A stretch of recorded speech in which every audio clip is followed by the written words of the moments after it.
The Weekly Geek Out Superchat. says, hey, Nick. Hey, Weekly Geek Out says, love the channel and congrats on everything. Thank you. I started my channel a couple months ago and I gained quite a few of subscribers. Question is, how long should the intro be and what is too long? So glad you asked that question, the Weekly Geek Out. So when it comes to your intro, the first thing that I want you to think about is it really necessary? I know, right? Yeah, just think about, like, is my intro really necessary? Like, when people are coming in and they're watching my videos, does my intro add like any value whatsoever to the people that are coming in and watching my videos? The answer is no. Then you might want to consider not even using your intro. But when it comes to length, if you're like, yeah, I'm using it, it creates a great segue between, you know, whatever it is that I say in the beginning to, you know, the starting of my content. So because of that, yeah, I'm using it regardless of what you say. I just need some tips, Nick, on like how long it needs to be. Then in that case, try to make it as short as possible, like 3 to 5 seconds maximum. 3 is even better. And the reason for that is, again, because of the viewer experience. You don't want to waste people's time 10 seconds at a time for all of the videos that you have. And you'll notice if you go and you look in your stats, you're going to notice that you're going to see, depending on how long your intro is, you're going to notice that you're going to see, you know, like a drop in viewership during that intro. So you just have to do the math and think, okay, on one video, I'm losing ballpark about this many viewers based on them leaving during my intro. And I've seen humongous drops during like 5-second intros, for example, just because like music would come in and the music would be like just crazy music or whatever, and people would leave.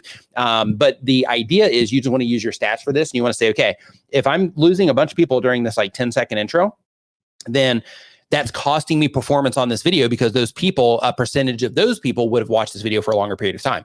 So because of that, I'm going to make it even shorter now. And I'm going to see if I can hold people for that long. And then if people are still leaving, you still have that percentage that's going down. Then in that case, I recommend that you still, you know, either decide to just get rid of it or you make it even shorter if possible. So for example, if you look for comments over coffee, oh, you can't see it because the video is not public.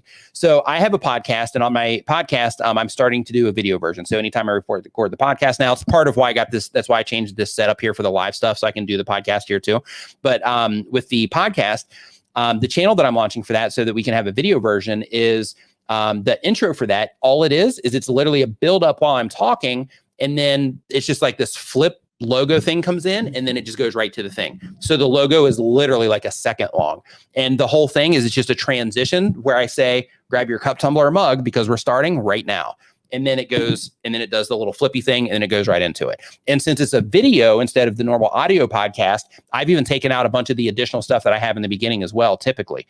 So some of it's in there in terms of letting people know that, you know, they can get their questions answered by filling out the form and all that stuff. But, you know, some of the additional things, like I've even shortened it down just for the sake of, you know, it being video content. So I recommend that you do the same and just always use your stats for information like that. And what I mean by use your stats, Chris, just in case you don't know, if you're doing it on a phone, you can access it through using Chrome in desktop mode on your phone. Or if you're on a computer, you can go into your YouTube stats and you can actually click on the videos and the stats for one video. And you can actually watch second by second how people are responding to that intro that you have, so that you can make that database decision on what it is that you should be doing. If any of you have noticed, on my channel, my intro it's not 100% gone, but it's pretty close to gone.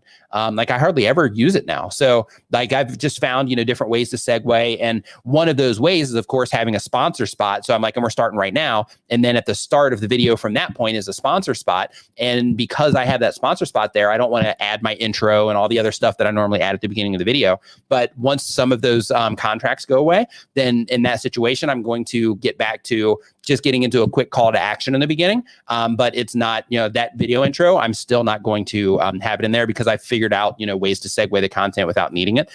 So the reason I'm doing that is for you, because I don't want to waste your time. Like you're taking time, like you're trying to learn how to do this stuff. You don't have a 3-second per, and it sounds trivial, but over the course of, you know, 100 videos, you know, it adds up. So like you don't have 3 seconds of video or 5 seconds of video to sit there and like listen to my theme song and listen to it and just see my name pop up on the screen, right? It's impactful. It's memorable. Sure. Because that theme song, as soon as I stopped using it, people are like, oh my gosh, that felt so weird not having your song start there. But you know, like for me, your experience is more important than you hearing my theme song to me. So because of that, you know, the intro is pretty much gone. For tools and resources to help you with your YouTube channel, make sure you check the links in the description of this video. And to have your question answered live, join us Saturday at 9 a.m. Eastern.